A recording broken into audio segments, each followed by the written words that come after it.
Sidoarjo. Kaca Serliek personel trio Macan tiba di kediamannya dan dimakamkan malam ini. Suasana duka dan tangis menyelimuti kediaman Caca Serli.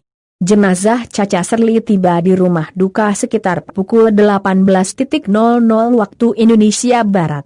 Beberapa menit didoakan, jenazah lantas dibawa ke masjid setempat untuk disalatkan. Setelah itu jenazah langsung dimakamkan di tempat pemakaman umum, TPU, desa setempat. Ratusan pelayat menghadiri prosesi pemakaman ini. Selain keluarga dan kerabat, ratusan penggemar Caca juga turut hadir. Mereka memberi penghormatan terakhir kepada pelantun lagu Iwak Peyek tersebut. Di antara mereka tampak Kapolresta Sidoarjo Kombes Pol Sumarji. Malam ini langsung dimakamkan, kata kerabat korban, Dedi, Senin, 5 Januari 2021. Informasi yang dihimpun, jenazah Caca dijemput langsung oleh sang ayah AKP Agus Ahmad yang juga Wakasat Narkoba Polresta Sidoarjo. Jenazah Caca dibawa dengan mobil ambulan dari RSUD Ungaran menggunakan jalur darat.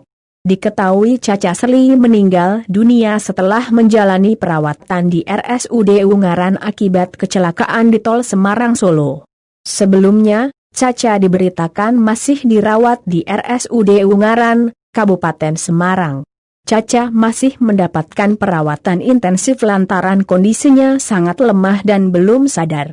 Kasat Lantas Polres Semarang AKP Muhammad Adil Aristo mengatakan, berdasarkan keterangan dokter RSUD Ungaran yang menangani korban luka berat kecelakaan beruntun di kilometer 428 ruas tol Semarang-Solo pada Senin, 4 Januari 2021, kondisi korban sangat lemah.